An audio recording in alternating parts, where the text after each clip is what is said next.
Bung Rocky, PSI akan melakukan pemilu raya dan kemudian menetapkan ketua umum yang baru dalam Kongres di Solo bulan Juli mendatang. Kaisang, ini anak Pak Jokowi katanya maju jadi ketum juga. Sekarang kan dia masih jadi ketumnya. Kemudian Pak Jokowi juga katanya lagi mengkalkulasi maju atau tidak sebagai ketua umum. Oke, saya kira kita sudah dari informasi yang bermunculan itu kita sudah tahu lah, kita sudah bisa baca ya, udah ini bau-baunya mau kemana kita tahu ya, kira-kira gitu ya. Ya memang orang ingin sebetulnya PSI itu, PSI yang hari ini ya bukan PSI yang dulu, Partai Solidaritas Indonesia ini ditumbuhkan aja sebagai partai yang memungkinkan klan, dinasti atau keluarga Presiden Jokowi itu punya peralatan politik, diresmikan sebetulnya tuh. Bahwa itu soal dinasti itu belakangan kan, nanti diuji di pemilu, diuji apakah betul-betul Jokowi telah melakukan semacam atau telah menetapkan semacam arah bahwa politik Indonesia juga akan diwarnai oleh nama Jokowi. Sama seperti nama Soekarno itu ada di dalam benak masyarakat Indonesia. Habibie juga udah ada di situ tuh. Pak Harto ada di situ tuh. Ibu Mega tadi, Pak SBY ada di situ. Bahkan ada Partai Demokrat, tapi ada juga Yudhoyono Institute. Jadi sebetulnya semua tokoh itu menginginkan jejak sejarahnya itu diawetkan atau dilembagakan tuh.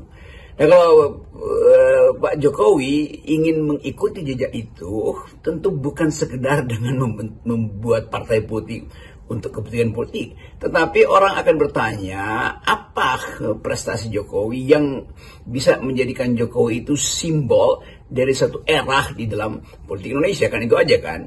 Nah kalau eranya nggak perlu yang bagus ya, yang buruk juga nggak apa-apa. Hitler juga dikenang karena keburukannya, justru Caligula dikenang karena kebengisannya tuh, Kaisar Nero dikenang karena kebrutalannya tuh. Jadi tidak perlu sebetulnya orang menuntut dari Jokowi atau dari publik menuntut supaya ada sesuatu yang bermakna positif pada Presiden Jokowi. Ya, kalau maknanya negatif semua termasuk ijazahnya yang sampai sekarang nggak jelas ya nggak apa-apa kan.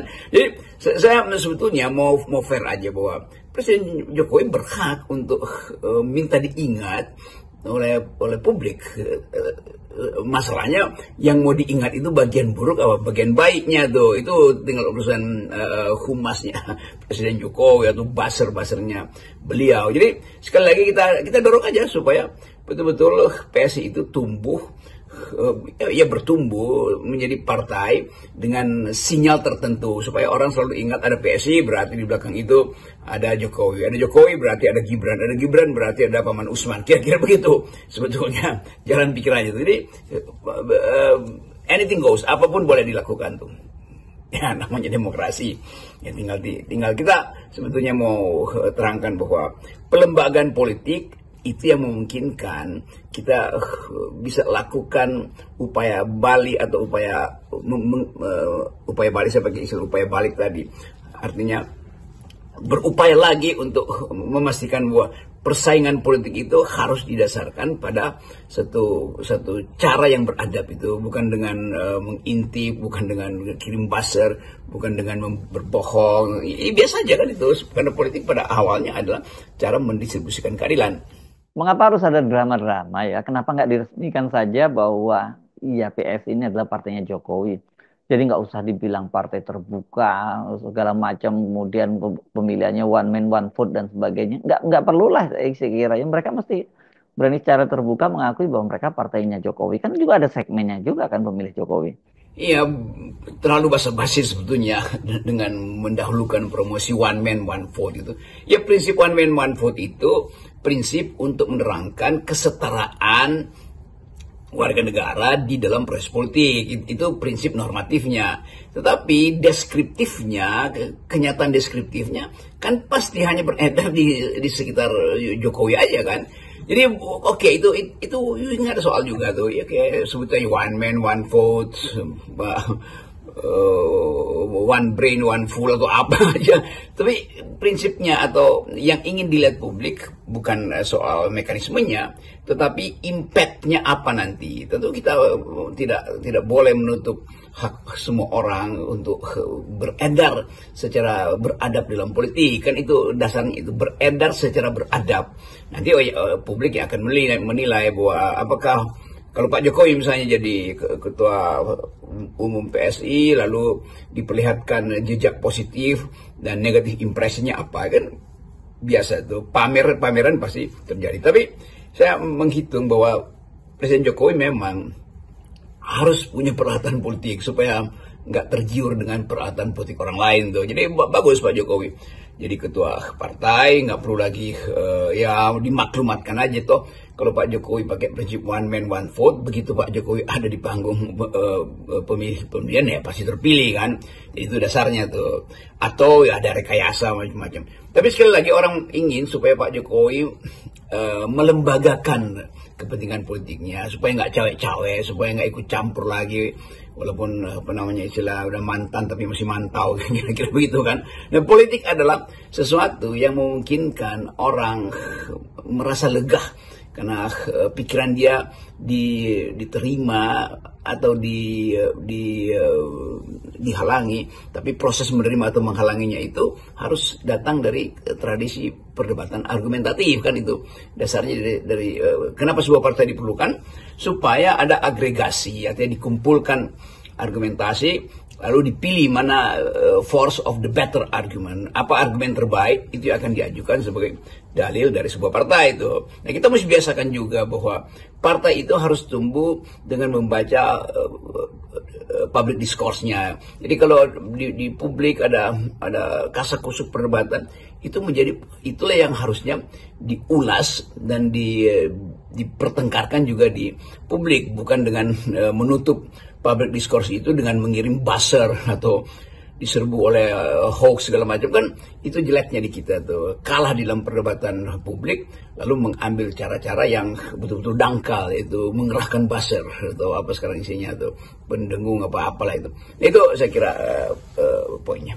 Sebagai sebuah partai sesungguhnya PSI itu punya modal yang cukup kuat ya kan. Yang paling utama kalau di Indonesia itu soal figur dan finansial, selain juga tentu jaringan ya.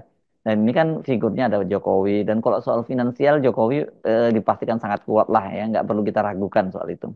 Ya, kalau masalah sumber daya itu dengan mudah kita tebak sebetulnya bahwa Presiden Jokowi pasti punya jaringan untuk merangkul sumber daya itu, atau bukan merangkul, memanfaatkan sumber daya yang sudah diakumulasi selama 10 tahun.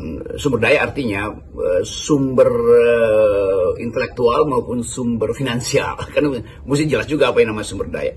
Kalau sumber finansial, Pak Jokowi pasti kelebihan uang tuh. Mereka yang ber-10 tahun itu ada di sekitar kerumunan istana itu pasti sudah nyetor, gampangnya begitu tuh. Dan karena itu Pak Jokowi mungkin dengan satu tipping point, sinyal kecil aja semua orang akan datang kembali. Walaupun kita hitung apakah kondisi hari-hari ini menguntungkan presiden secara momentual, dalam kegaduhan ijazah palsu itu mampu untuk mengeratkan kembali sumber daya finansial dia untuk membentuk sebuah partai. Nah, itu silakan para politisi menghitung-hitung. Tetapi yang jadi soal sekarang ada sumber daya non finansial alias sumber daya intelektual yang ya orang mulai meragukan apakah PSI ini bisa hadir secara intelektual. Di awal justru saya ikut membayangkan bahwa PSI beberapa tahun lalu itu di awal-awal bisa hadir secara intelektual. Mereka dulu, saya ikut menulis pertama di dalam jurnal PSI itu untuk mendorong public opinion bahwa ada partai dari anak-anak muda yang pintar dan berintegritas. Kalau nggak salah jurnal Solidaritas, saya nulis di situ. Saya kasih ceramah juga di awal pembentukan partai itu untuk membackup apa yang dimaksud dengan ide solidaritas. Bahkan saya menerangkan apa artinya mawar merah. Tetapi keterangan-keterangan waktu itu dalam optimisme bahwa partai ini bisa mandiri, dan ternyata tidak bisa mandiri karena harus disuplai oleh dana finansial, sementara kapasitas intelektualnya justru yang tidak terlihat. Tapi oke, itu hal yang ya saya tidak kurangi keterlibatan anak-anak muda ini dalam politik, tetapi ini anak-anak muda yang kemudian berbalik menjadi tidak lagi mampu memakai akal sehatnya tuh ketika terlibat dalam pemujaan pada Presiden Jokowi pada dalam terutama dalam 5-7 tahun terakhir ini kan. Nah, sekali lagi kemungkinan ini juga yang sedang dihitung. Saya balik lagi pada soal tadi itu yang ditanyakan Hersu.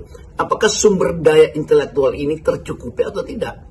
Dengan mudah kita bilang tercukupi kalau yang dimaksud dengan sumber daya intelektual itu adalah para lembaga survei yang memang isinya anak-anak akademis yang bisa disewa untuk terus menjadi humas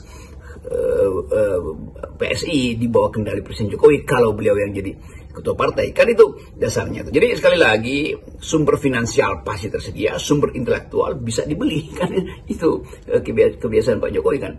Tapi sekali lagi kita dorong aja supaya betul-betul Presiden Jokowi punya peralatan politik untuk masuk lagi dalam gelanggang politik.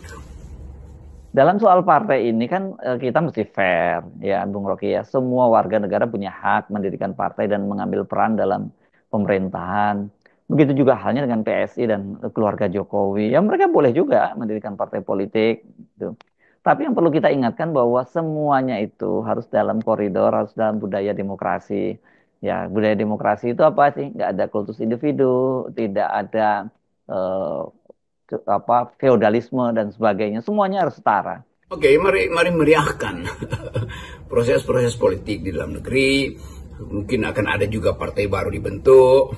Ada partai yang dipilih untuk menjadi simbol dari perlawanan. Ada partai yang memang sekedar dimaksudkan untuk mencuci uang.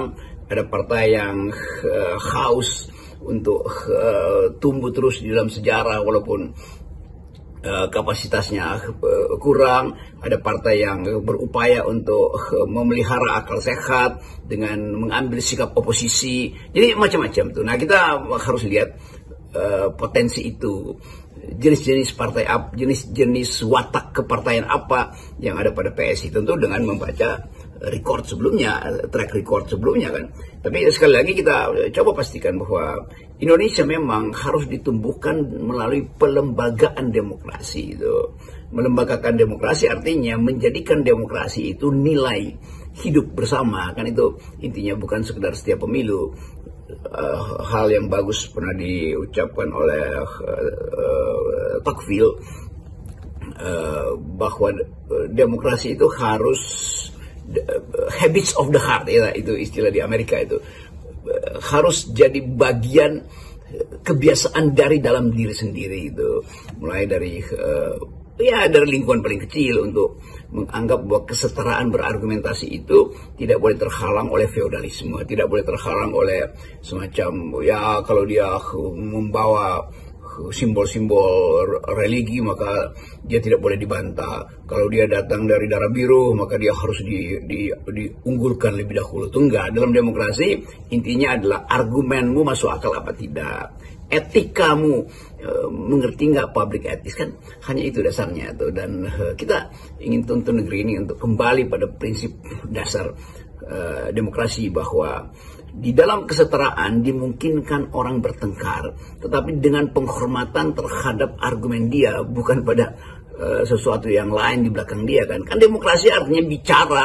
untuk hal-hal yang memungkinkan pembicaraan itu berubah dari argumentasi menjadi policy, dari policy dijadikan sebagai harapan untuk menyusun arah masa depan, kan itu intinya. Jadi sekali lagi kita Ya, kita sambut aja kongres atau pemunas apa itu dengan satu keyakinan bahwa masyarakat Indonesia punya daya tapis akal sehat terhadap semua isu politik, termasuk isu pembentukan partai.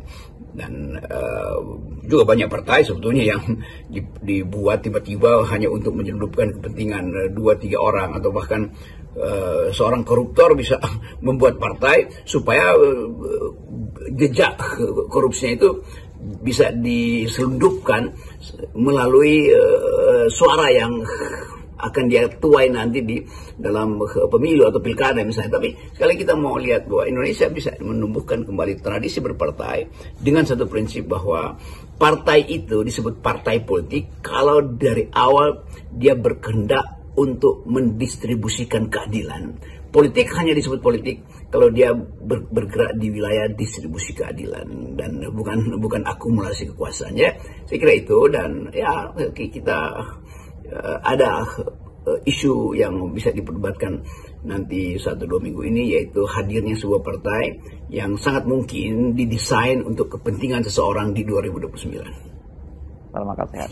Salam akal sehat.